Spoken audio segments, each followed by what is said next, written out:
नमस्कार, yes data news में आपका स्वागत है और मैं आपसे मुखातिब हूँ समीर अब्बास। कोरोना काल के इस दौर में तमाम जो सबसे बड़ा असर पड़ा है वो हमारी शिक्षा व्यवस्था पर पड़ा है और उसी को देखते हुए मार्च से लगातार पढ़ाई प्रभावित हो रही है, लेकिन कहीं ना कहीं ऑनलाइन ऑफलाइन में अंतर नजर आता है। उसी को देखते हुए धीरे धीरे करके पढ़ाई को पटरी पर लाया जा रहा है। अपर क्लास के स्कूल खोले गए और आज से उसकी शुरुआत भी हो गई। इसी सिलसिले में बरेली के 40 साल पुराने एक बेहद खास स्कूल जिसने तमाम होनहार बच्चों को भी पैदा किया, यहाँ से लेकर कर दूर दराज तक उन्होंने नाम रोशन किया, सूरज भान गर्ल्स इंटर कॉलेज में मैं मौजूद हूँ। 40 साल पहले इसकी बुनियाद रखी गई, फाउंडेशन की गई और यहाँ जो है आज से पढ़ाई शुरुआत हो गई। मैं पहले तो सब नज़ारा दिखाना चाहता हूँ नरेंद्र मोदी जी का तमाम तरह से जो कोरोना वायरस से बचाने के जो तमाम जरिए हैं, उन्होंने 2 गज की दूरी यानी सोशल डिस्टेंसिंग का पालन करें। तमाम टीचरों में भी ये जिम्मेदारी नज़र आती है। हम एक एक करके तमाम टीचरों से बात करेंगे किस तरह से आज पढ़ाई का पहला दिन था। पढ़ाई का आज पहला दिन था, कितने बच्चे आए, किस तरह की आप लोगों ने अपनी स्तर से तैयारी की? देखिए, आज जैसा कि शासन का आदेश था कि आज 19 अक्टूबर से हमको विद्यालय को, तो उसके लिए हम लोग पहले से ही प्रिपेयर थे। जिसमें हमने अपना पूरा विद्यालय पहले अच्छे से धुलाई करवा के उसको सैनिटाइज कराया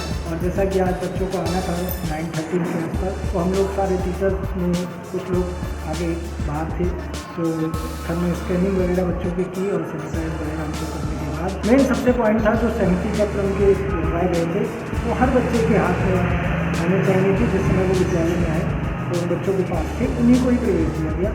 आज पहले दिन कुछ कम रहे बच्चे, जैसे कि आगे यदि फेस्टिवल है तो हो सकता है धीरे धीरे उनके आगे छुट्टियों के बाद जी, बहुत ही सुंदर शब्दों में अपनी बात रखी सर ने। मैं आपसे जानना चाहता हूँ, आज पहला दिन था, बच्चे यकीनन कम आए होंगे, कहीं ना कहीं असर नज़र आया। आपने अपने स्तर से जो एक जिम्मेदार टीचर बहुत बड़ी चीज़ होता है, किस तरह से तैयारी करती है? हमने तो अपने स्तर में सब तैयारी कर रखी थी। बच्चों के लिए सैनिटाइज की भी व्यवस्था सारी कर रखी है और स्कूल को भी पूरा सैनिटाइज कराया हुआ है और बच्चों को कहा है कि अपने साथ भी मतलब सैनिटाइजर लेके आए और बच्चों को कहा समझाया कि कोई किसी की चीज़ नहीं छुएगा, ना किसी के खाने को शेयर करेगा, ना उनकी पेन पेंसिल कापी वगैरह छुएगा और 2-2 गज की दूरी पे सारे बच्चे बैठेंगे और सब मास्क लगा के स्कूल में आएंगे। सही बात कही, मास्क यानी सोशल डिस्टेंसिंग, मास्क का जिक्र किया, तमाम चीज़ें। मैं आपसे थोड़ा सा ये जानना चाहता हूँ, पढ़ाई यकीनन प्रभावित होगी, सरकार ने शुरुआत करी, आप किस नज़र से देखती, किस नज़रिए से देखती हैं? क्योंकि आज से अपर क्लास की शुरुआत हुई, क्या सरकार की ये योजना सही है?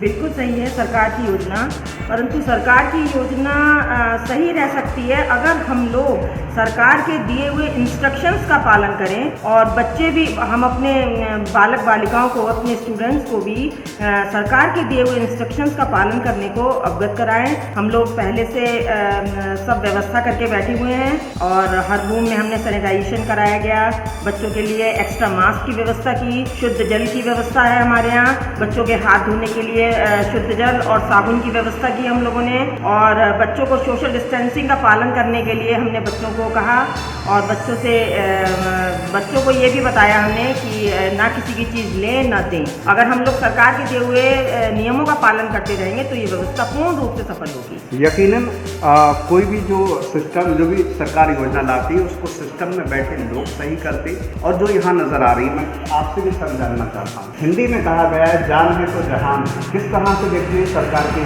कोशिश है? जो सरकार की ये जो पढ़ाई के प्रति जो कोशिश है बहुत अच्छी कोशिश है, क्योंकि इसे बहुत पहले कर देना चाहिए था, लेकिन हो सकता है सरकार की कुछ ऐसी मजबूरियां रही हों या जो हमारे देश में बढ़ते हुए कोरोना के जो केस आ रहे थे उसको देखकर थोड़ा सा लेट हो गए। लेकिन अब जो शुरुआत हुई है बहुत अच्छी शुरुआत है और मैं समझता हूँ धीरे धीरे करके अभिभावक और बच्चे और जो हमारे टीचर्स हैं ये सब लोग इस बात को महसूस करेंगे कि हमें जो है अब ऑफलाइन की ओर बढ़ना है और धीरे धीरे करके हम इस कोरोना से उभरना है हमें और इसके लिए सरकार की गाइडलाइनों का पालन करते रहेंगे और साथ ही साथ हम कोरोना से जो है अपने आप को बचाएंगे और दूसरों को भी बचाने में सही होगा। जी, बहुत सुंदर शब्दों में बात कही और बहुत सटीक बात कही है। अपने आप को भी बचाना है और दूसरों की भी हिफाजत करना। मैं थोड़ा सा और चीज़ों को मैं चाहता हूँ वो हमें वो पत्र दिखाएगा जहाँ पर पेरेंट्स जो हैं लिखते हैं, अपने परमिशन देते हैं, पूरा तमाम इंतजाम में पहले ये दिखाना चाहता हूँ। आप अगर कार्यालय में जाते हैं, ऑफिस में जाते हैं,